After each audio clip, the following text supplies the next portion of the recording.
পিছন দিয়ে বায়ু বের হওয়া, বাতকর্ম হওয়া, পাদ হওয়া একটা স্বাভাবিক কাজ। এর জন্য অজু কেন নষ্ট হয়? আর যদি অজু নষ্ট হয়েই থাকে তাহলে বায়ু বের হয়েছে পিছন দিয়ে, বাতকর্ম বা পাদ হয়েছে পিছন দিয়ে, আমরা পিছন না ধুয়ে হাত পা ধুই, মুখ ধুই কেন? কেন? আমি নিশ্চিতভাবে এটা বলতে পারি এর উত্তর আপনার জানা নেই।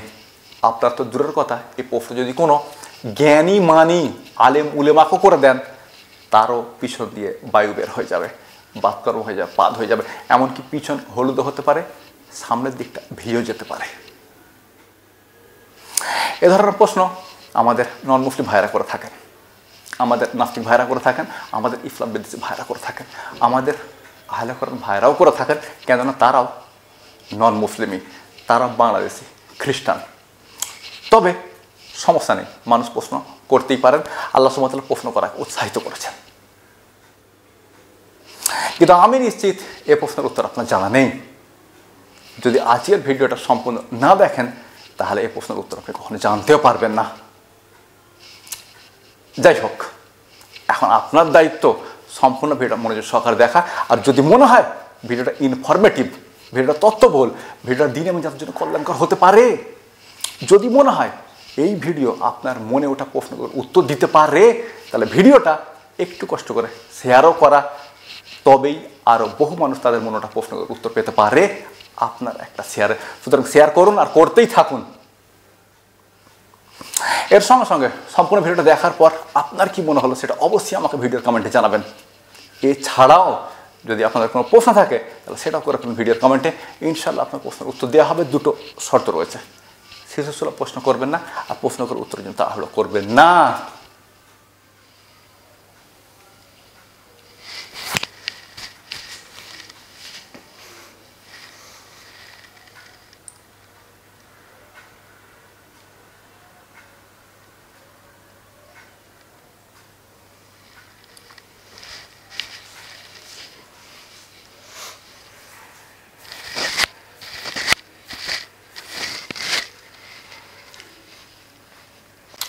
আসসালামু আলাইকুম।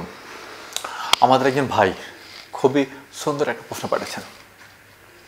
ভাই বলেছেন, অজু করার পর বায়ু বের হওয়া বা বাতকর্ম হওয়া বা পাদ হওয়া একটা স্বাভাবিক ক্রিয়া, এটা হতেই পারে। এর জন্য অজু কিভাবে নষ্ট হবে? আর যদি নষ্ট হয়েই থাকে অজু, তাহলে কেন নষ্ট হয়? দারুণ প্রশ্ন, খুব সুন্দর প্রশ্ন। এই প্রশ্ন আমাদের নন মুসলিম ভাইরা করে থাকেন, আমাদের নাস্তিক ভাইরা করে থাকেন, আমাদের ইসলাম বিদ্বেষী ভাইরা করে থাকেন, ইভেন এখন তো এই ধরনের প্রশ্ন আমাদের আহলে কোরআন ভাইরা করেছেন। সমস্যা নেই, প্রশ্ন করতেই পারেন, আর প্রশ্ন করা খারাপ কিছু নয়। পবিত্র কোরআনে এই সম্পর্কে আল্লাহ তাআলা কথা বলেছেন কমপক্ষে দুটো আয়াতে।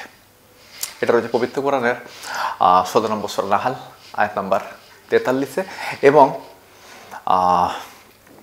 ২১ নম্বর সূরা আম্বিয়া ৭ নম্বর আয়াতে।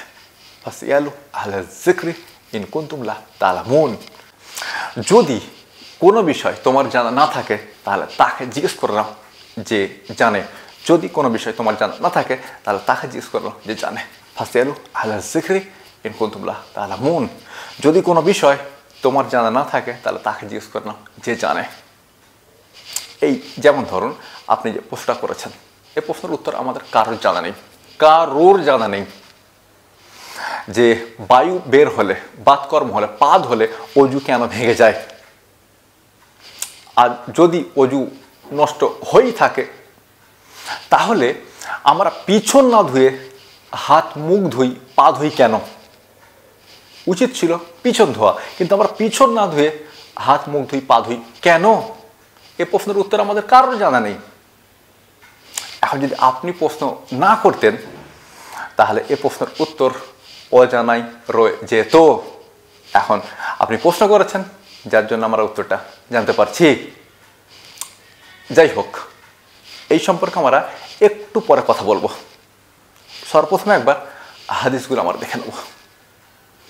তো এই সম্পর্কে বুখারীতে হাদিস রয়েছে। এটা রয়েছে বুখারী হাদিস নাম্বার 135, বুখারী হাদিস নাম্বার 135, যেখানে মুহাম্মদ সাল্লাল্লাহু আলাইহি ওয়াসাল্লাম বলছেন যে লা তাকবালু সালাতু মান আহদাসা হাত্তা ইয়াতাওয়াদ্দাহ। অজু অবস্থায় যার পিছন দিয়ে বায়ু বের হয়েছে, বাতকর্ম হয়েছে, পাদ হয়েছে, তার অজু নষ্ট হয়ে গেছে, তার সালাত কবুল হবে না যতক্ষণ না সে পুনরায় অজু করে এসে সালাত আদায় করে। আবার মুহাম্মদ সাল্লাল্লাহু আলাইহি ওয়াসাল্লামকে জিজ্ঞেস করা হলো, যদি কোনো ব্যক্তির সন্দেহ হয় যে তার পিছন দিয়ে বায়ু বের হয়েছে কিন্তু তিনি কনফার্ম নন, তার সন্দেহ হয়েছে যে বায়ু বের হয়েছে কিন্তু তিনি কনফার্ম নন, এমন ব্যক্তির ক্ষেত্রে হুকুম কি? তার উত্তরে মুহাম্মদ সাল্লাল্লাহু আলাইহি ওয়াসাল্লাম বললেন যে লা ইয়ানফাতিল আও লা ইয়ানসারিফ হাত্তা ইয়াসমা সাউতা আও ইয়াজিদার রিহা। যদি কোনো ব্যক্তির নামাজ অবস্থায় এমন সন্দেহ হয় যে তার বায়ু বের হয়েছে, বাতকর্ম হয়েছে, পাদ হয়েছে, ততক্ষণ পর্যন্ত সে নামাজ ছেড়ে না দেয় অথবা নামাজ ছেড়ে বের না হয় যতক্ষণ না সে শব্দ শুনতে পায় অথবা দুর্গন্ধ পায়। হাদিসগুলো আপনাকে দেখিয়ে দিলাম এই জন্য যাতে করে আপনি এই সম্পর্কে হুকুমটা বুঝে নিতে পারেন, এই সম্পর্কে বিধানগুলো জেনে নিতে পারেন। এখন প্রশ্নটা থেকে গেল, পিছন দিয়ে বায়ু বের হতে পারে, এটা একটা স্বাভাবিক ক্রিয়া, এর জন্য অজু নষ্ট হবে কেন? এর জন্য অজু ভেঙে যাবে কেন? আসলে ভাই, অজু ভেঙে যায় না, অজু নষ্ট হয় না। আর পিছন দিয়ে বায়ু বের হলে পিছন ধোয়ার প্রয়োজন হয় না, কেননা সেখানে তো কিছু লেগে থাকে না যে আপনি ধুয়ে ফেলবেন। যদি কিছু লেগে থাকতো সেটা ধোয়ার প্রয়োজন হতো, কিছুতে লেগে থাকে না, তাই ধোয়ার প্রয়োজন নেই। কিন্তু প্রশ্ন হলো, সবই ঠিক আছে, বুঝে গেছি, অজু নষ্ট হয় না, পিছন দিয়ে এমন কিছু বের হয় না যা ধুতে হবে, বুঝে গেছি। কিন্তু প্রশ্ন হচ্ছে, তাহলে পুনরায় অজু করতে হয় কেন? আসলে ভাই, অজু করাটা একটা শাস্তি, অজু করাটা একটা শাস্তি। যে আপনার পিছন দিয়ে বায়ু বের হয়েছে, আপনার বাতকর্ম হয়েছে, আপনার পাদ হয়েছে, এর শাস্তি হলো আপনাকে পুনরায় অজু করে এসে নামাজ আদায় করতে হবে। এখন প্রশ্ন হচ্ছে, এমনটা কেন? আসলে ইসলামে এমন বহু বিধান রয়েছে যে ক্ষেত্রে এই ধরনের ছোট ছোট শাস্তির বিধান রয়েছে, এমন বহু নিয়ম নীতি ইসলামে রয়েছে। যেমন ধরুন আমি আপনাকে বলতে পারি, 5 নম্বর সূরা মায়েদার 89 নম্বর আয়াতে যাবেন, সেখানে বলা হচ্ছে যদি কেউ আল্লাহর নামে কসম করার পর ভেঙে ফেলে তাহলে তার শাস্তি হলো সে 10 জন গরিবকে খাওয়াবে এবং তাদেরকে জামা কাপড় দেবে। 10 জন গরিবকে খাওয়াবে অথবা তাদেরকে জামা কাপড় দেবে, অথবা একজন দাস বা দাসীকে মুক্ত করবে, অথবা 3 দিন রোজা রাখবে। তো এরকম শাস্তির বিধান ক্ষেত্র বিশেষে রয়েছে ইসলামে। আবার কেউ বউকে মা বলেছে, এর জন্য শাস্তি রয়েছে। এটা রয়েছে 58 নম্বর সূরা মুজাদালা আয়াত নম্বর 3 এবং 4-এ। সে একটা দাস বা দাসী মুক্ত করবে, যদি এমনটা সম্ভব না হয় তাহলে সে একটানা 60 দিন রোজা রাখবে, যদি এমনটা সম্ভব না হয় তাহলে 60 জন গরিবকে খাওয়াবে। তো ইসলামে এমন বহু বিষয় রয়েছে যে ক্ষেত্রে ছোট ছোট শাস্তি রয়েছে।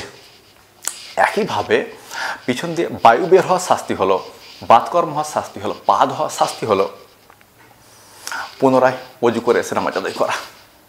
এখন প্রশ্ন হবে, এটা তো স্বাভাবিক ক্রিয়া, এটা একটা স্বাভাবিক ক্রিয়া, এর জন্য শাস্তি কেন? আসলে এটা স্বাভাবিক ক্রিয়া নয়, আমরা ধরে নিচ্ছি এটা স্বাভাবিক ক্রিয়া। এটা স্বাভাবিক ক্রিয়া নয়, এটা অস্বাভাবিক ক্রিয়া। স্বাভাবিক ক্রিয়া হলো দিনে 2-4 বার পিছন দিয়ে বায়ু বের হতেই পারে, বাতকর্ম হতেই পারে বা পাদ হতেই পারে 2-4 বার, এটা স্বাভাবিক ক্রিয়া।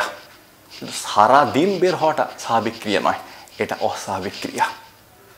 এখন প্রশ্ন হচ্ছে, এমনটা হয় কেন? এমনটা 2টো কারণ হতে পারে।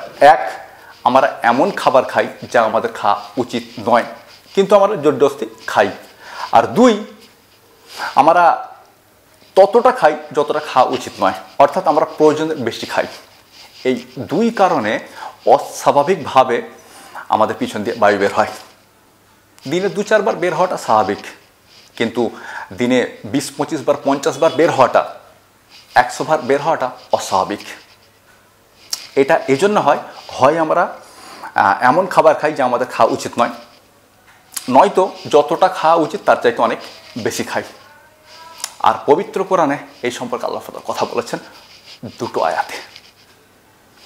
এটা রয়েছে পবিত্র কোরআনের 47 নম্বর সূরা, সূরা মুহাম্মদ সাল্লাল্লাহু আলাইহি ওয়াসাল্লাম 47 নম্বর সূরা আয়াত নম্বর 12-তে, যেখানে বলা হচ্ছে ওয়ায়াকুলুনা কামা তাকুলুল আনামু ওয়ান নারু মাফাল লাহুম। তারা পশুদের মতো যা পায় তাই খেয়ে নেয়, কোনো বাজ বিচার করে না। এমন লোকেদের শাস্তি হলো তারা আগুনের বাসিন্দা হবে। তারা পশুদের মতো যা পায় তাই খায়, কোনো বাজ বিচার করে না, এমন লোকেদের শাস্তি হলো তারা আগুনের বাসিন্দা হবে। সুতরাং যা পাবেন খেয়ে নেবেন ব্যাপারটা এমন নয়, এর জন্য আপনাকে জাহান্নামে যেতে হবে। লক্ষণীয় বিষয় হলো পশুরাও যা পায় তাই খায় না, দু একটা পশু ছাড়া পশুরাও যা পায় তাই খায় না, তারাও বাজ বিচার করেই খায়। কিন্তু আমরা এমন এক পশু, আমরা কোনো বাজ বিচার করি না, যা পাই তাই খেয়ে নিই। এ থেকে আমাদেরকে সাবধান হতে হবে, নয়তো আমাদেরকে জাহান্নামে যেতে হবে। যখন আপনার অস্বাভাবিকভাবে পিছন দিয়ে বায়ু বের হবে, বাতকর্ম হবে, পাদ হবে, আপনি জেনে নেবেন যে আপনি এমন কিছু খাচ্ছেন যা আপনার খাওয়া উচিত নয়। আপনি পশুদের মতো যা পাচ্ছেন তাই খাচ্ছেন। সুতরাং প্রস্তুত থাকুন জাহান্নামে যাওয়ার জন্য। প্রশ্ন হবে, যা পাই তাই খাই, এর জন্য জাহান্নামে যেতে হবে? জি, এর জন্য জাহান্নামে যেতে হবে। যদি আমরা হালাল খাবার খাই, হালাল খাবার খেলেও যা পাবেন তাই খাবেন, এর জন্য আপনাকে জাহান্নামে যেতে হবে। আর পিছন দিয়ে বায়ু বের হওয়া, বাতকর্ম হওয়া, পাদ হওয়া, এটা একটা লক্ষণ যে আপনাকে জাহান্নামে যেতে হবে।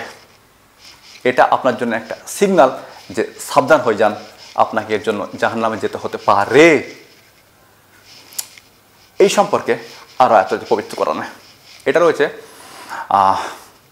7 নম্বর সূরা আরাফ আয়াত নম্বর 31, যেখানে আল্লাহ তাআলা বলছেন যে ওয়াকুলু ওয়াফরাবু ওয়ালা তুফরিফু ইন্নাহু লা ইউহিব্বুল মুফরিফিন। তোমরা খাও পান করো, কিন্তু প্রয়োজনের বেশি খেও না। ওয়ালা তুফরিফু, প্রয়োজনের বেশি খেও না। ইন্নাহু লা ইউহিব্বুল মুফরিফিন, যারা প্রয়োজনের বেশি খায় আল্লাহ সুবহানাহু ওয়া তাআলা তাদেরকে পছন্দ করেন না। এখন আপনাকে সাবধান হতে হবে, প্রয়োজনের বেশি খাওয়া যাবে না। প্রয়োজনের বেশি খাও অন্যায়, এটা গুনাহ। এমনকি যদি হালাল খাবারও হয় তবুও প্রয়োজনের বেশি খাওয়া যাবে না। প্রয়োজনের বেশি খেলেই আপনার পিছন দিয়ে বায়ু বের হবে, আপনার বাতকর্ম হবে, আপনার পাদ হবে। এটা আপনাকে জানিয়ে দেবে যে আপনি প্রয়োজনের বেশি খেয়েছেন। আর প্রয়োজনের বেশি খেলে আপনাকে জাহান্নামে যেতে হতে পারে। কি বলছেন, যেতে হতে পারে? জি, যেতে হতে পারে।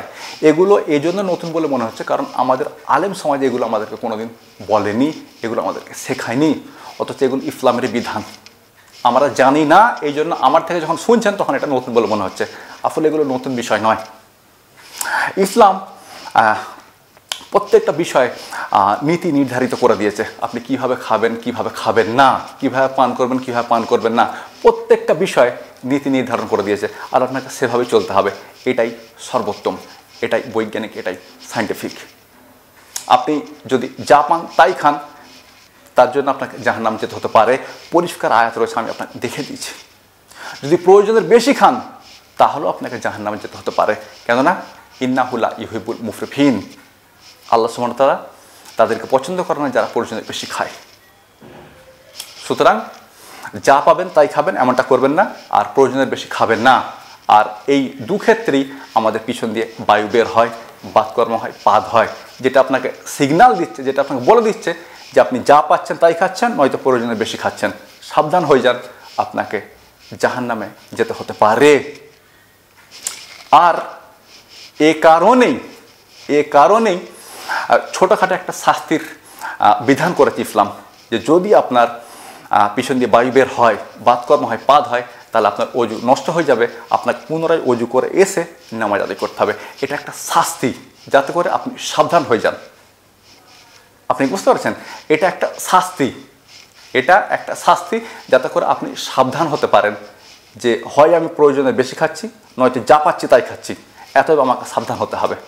তাই এটা ছোটোখাটো একটা শাস্তি, যাতে করে আপনি জাহান্নামের শাস্তি হতে বাঁচতে পারেন।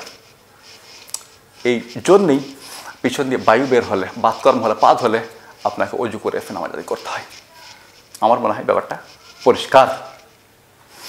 যাক ভাই, যদি মনে হয় ভিডিওটা ইনফরমেটিভ ছিল, তথ্যবহুল ছিল, ভিডিওটা দিন এবং জাতির জন্য কল্যাণ করা হতে পারে, যদি মনে হয় এ ধরনের প্রশ্ন আমাদের মাথায় আসে আর আমরা উত্তর পাই না, আজকের ভিডিও সেই উত্তরটা দিতে পেরেছে, তাহলে আবেদন করব, অনুরোধ করব ভিডিওটা শেয়ার করার, আর শেয়ার করতেই থাকুন। তার সঙ্গে সঙ্গে আমার জন্য দোয়া করুন আর করতেই থাকুন। ভিডিও শেয়ার বন্ধ না হয়, আমার জন্য দোয়াও যেন বন্ধ না হয়।